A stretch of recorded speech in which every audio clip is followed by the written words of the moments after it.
About edtech की बात यदि करें तो इसके बारे में थोड़ा बेसिक नॉलेज आप जान लीजिए। एडटेक एक शॉर्ट फॉर्म है, EDPECH। एडटेक का फुल फॉर्म होता है एजुकेशन टेक्नोलॉजी। अब आप लोगों का कॉन्सेप्ट क्लियर हो गया होगा। Edtech stands for education technology. और कहा जाता है कि ये एजुकेशन टेक्नोलॉजी क्या करता है, अलग अलग तरीके से, मतलब हो सकता है कंप्यूटर्स के थ्रू, हो सकता है कंप्यूटर प्रोग्राम्स के थ्रू, या हो सकता है एजुकेशनल सिस्टम के थ्रू। कंप्यूटर के थ्रू, कंप्यूटर प्रोग्राम्स के थ्रू, या एजुकेशनल सिस्टम के थ्रू आपके अंदर ट्रेनिंग के थ्रू कुछ नए स्किल्स को इम्पार्ट करता है, इम्बाइब करता है, इनकलकेट करता है। मतलब कि कंप्यूटर्स के थ्रू, कंप्यूटर प्रोग्राम्स के थ्रू, या किसी एजुकेशनल सिस्टम के थ्रू आप लोगों के अंदर लर्निंग या ट्रेनिंग को प्रोवाइड कराने की कोशिश करता है या प्रोवाइड कराता है। खास करके किसके लिए है? स्टूडेंट्स के लिए भी है, एम्प्लॉइज के लिए भी है। इंडिया में देखा जाए तो अभी इसका बिजनेस है, इंडिया में इसका बिजनेस बहुत बढ़ते जा रहा है। एडटेक इंडस्ट्री का जो बिजनेस है उसकी वैल्यू बताया इन्होंने 750 मिलियन US डॉलर। ये 2020 का डेटा है। 2020 में 750 मिलियन डॉलर का इनका बिजनेस है। और ऐसा एक्सपेक्टेशन लगाया जा रहा है कि इसी स्पीड में यदि चीजें बढ़ती गई तो आने वाले 2025 में, 2025 में 4 बिलियन, मिलियन नहीं बिलियन, इसके पहले मैं मिलियन बता रहा था, 4 बिलियन हो जाएगा इसकी वैल्यू। अब ये कहा जाता है कि अभी तक टोटल 4530, 4530, मतलब 4530 एडटेक कंपनीज हैं। और लास्ट 2 साल में सिर्फ, मतलब ये सितंबर 2021 का डेटा है कि 4530 एडटेक कंपनी है। और लास्ट 2 इयर्स में 435 एडटेक कंपनी स्टैब्लिश की गई हैं। तो ये बड़ी बात है। और मेजर एडटेक स्टार्टअप यदि ग्लोबल लेवल की बात करें तो कोर्सेरा है, सिंपली लर्न है, उडासिटी है, लिंडा.com है। और इंडिया की बात करें तो बैजू है, अन अकेडमी है, संदीप IAS अकेडमी है। तो ये सब चीजें आप लिख सकते हैं। संदीप IAS अकेडमी को मैंने मजाक में बोला है। बैजू, अन अकेडमी, ये सब बड़े प्लेटफॉर्म है। तो ये कहीं ना कहीं एजुकेशन टेक्नोलॉजी का रोल बहुत बड़े लेवल पे प्ले कर रहे हैं। अब यही इसका बेसिक कॉन्सेप्ट यही था। अब इसमें कुछ इसके एडवांटेजेस हैं, कुछ इसके चैलेंजेस हैं, कुछ सजेस्टिव अप्रोच हैं, और कुछ गवर्नमेंट ने क्या सजेशन दिया है लोगों को और इस कंपनी को चलाने वाले लोगों को, उसके बारे में बताया गया। अब एडवांटेज में सबसे पहला इन्होंने फ्लेक्सिबल लर्निंग ऑप्शंस की बात कही है। फ्लेक्सिबल लर्निंग ऑप्शन का मतलब क्या हुआ? Flexible learning just a minute,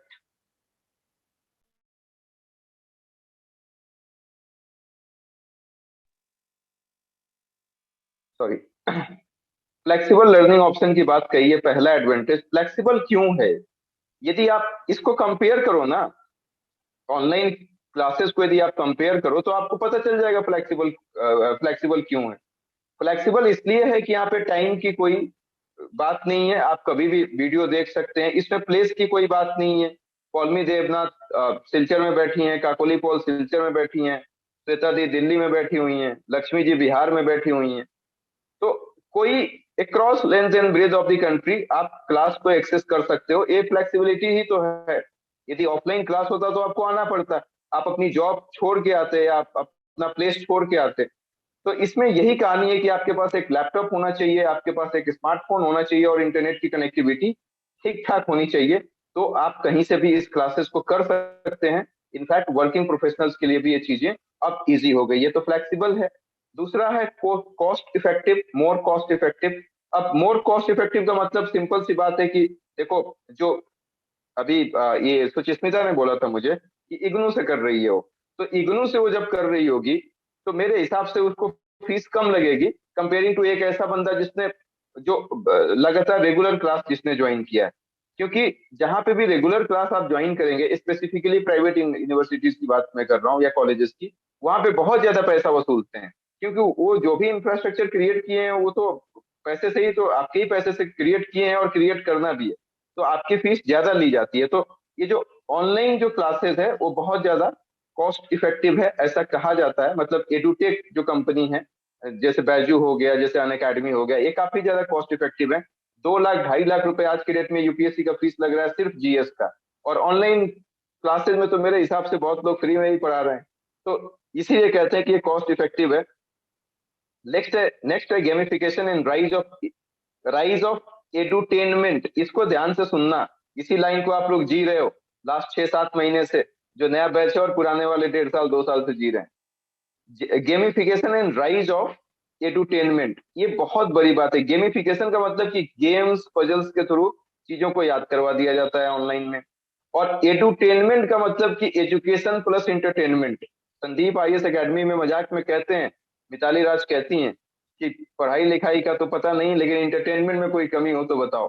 तो यही कहानी है कि अब बच्चे उस स्किल्स को, मतलब उस टीचिंग को ज्यादा लाइक करते हैं जहाँ पे चीजें रिलेट की जा सके और जहाँ पे एजुकेशन के साथ साथ इंटरटेनमेंट भी हो सके उनका। तो ये चीज ऑनलाइन वालों ने जबरदस्त तरीके से मार्केट में लाया है, इसकी जबरदस्त मार्केटिंग की है। और इसीलिए कहा जाता है कि gamification and rise of edutainment बहुत ज्यादा बढ़ा है। और ये भी एक इसका एडवांटेज है ऑनलाइन ऑनलाइन क्लासेस का। मैं कितना सफल हूं इसमें, ये आप लोगों पे छोड़ता हूँ। नेक्स्ट है इनेबल रिमोट एजुकेशन। मतलब अब जो गांव में जो बच्चा रहता है, जो जोग्राफिकल बैरियर एक बहुत बड़ा फैक्टर होता है कि कभी मम्मी पेरेंट्स नहीं आने देते हैं गर्ल्स को सेफ्टी एंड सिक्योरिटी के पॉइंट ऑफ व्यू से, कभी बच्चे को बेटे को भी नहीं आने देते हैं।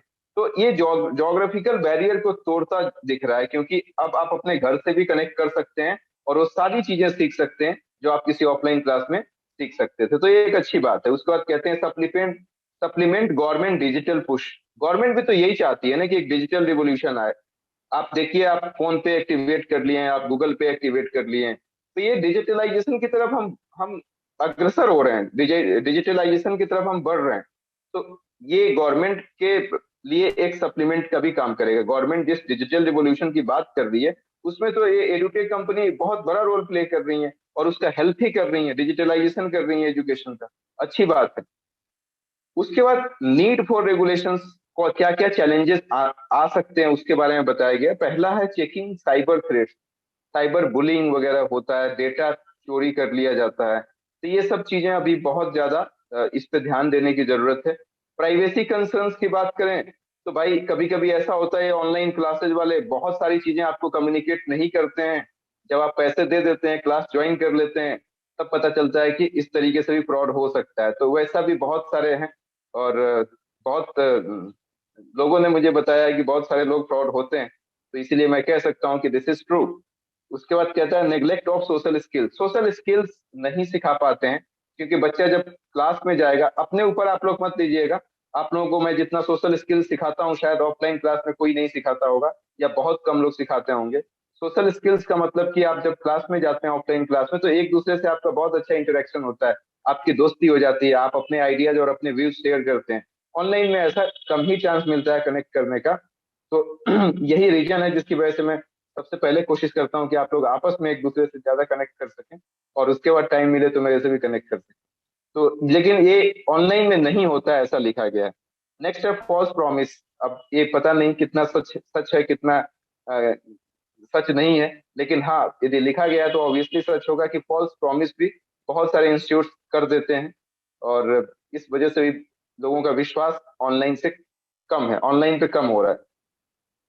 नेक्स्ट है प्रोटेक्टिंग राइट्स ऑफ माइनर्स। और जो माइनर्स होते हैं, 18 साल से कम लोग हैं, जिनको बैजू ने ज्वाइन करवा लिया, वो किसी कॉन्ट्रैक्ट में ही नहीं आते हैं, 18 साल से कम एज है उनका। तो फिर उनके साथ कोई एक्सप्लॉइटेशन होगा तो बेचारे कहाँ जाएंगे। तो ये बात है कि उनके राइट्स को प्रोटेक्ट करना भी, इसके लिए कोई रूल्स एंड रेगुलेशंस नहीं है, एक चैलेंजेस है। और सोशल एंड इथिकल कंसर्न, ये एक बड़ी बात है कि सोशल और इथिकल कंसर्न भी है।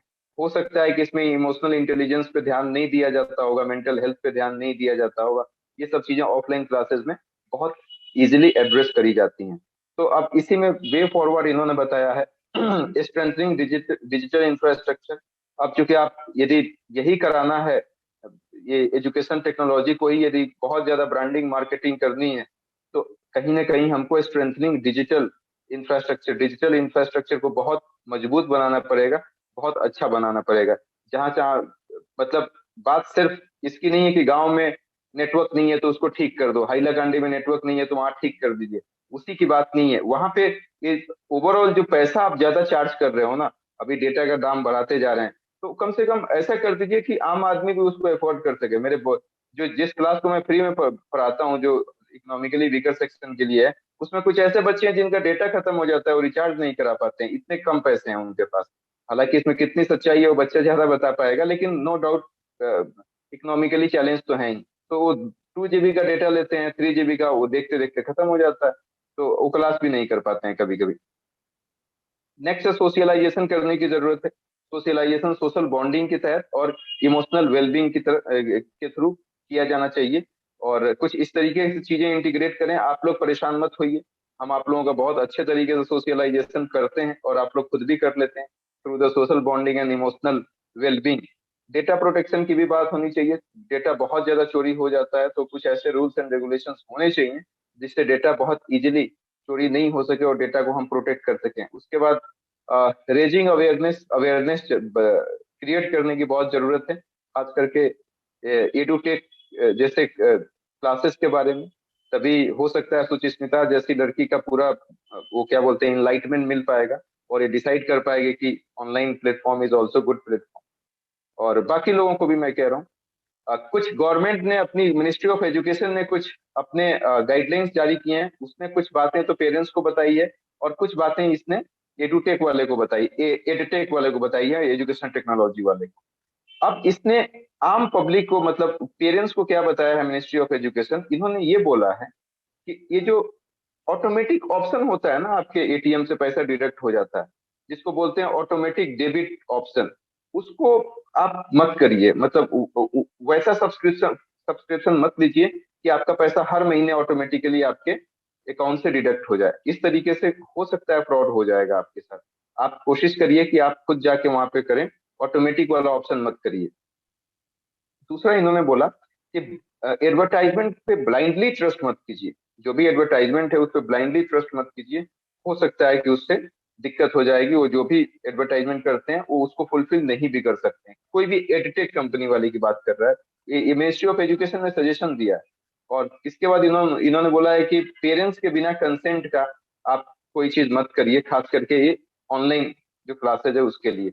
ये बच्चों के लिए कही जा रही है, आप मत सोचिएगा कि आप लोगों ने तो बताया ही नहीं, आप लोगों ने वैसे बता दिया होगा, मुझे ऐसा लगता है।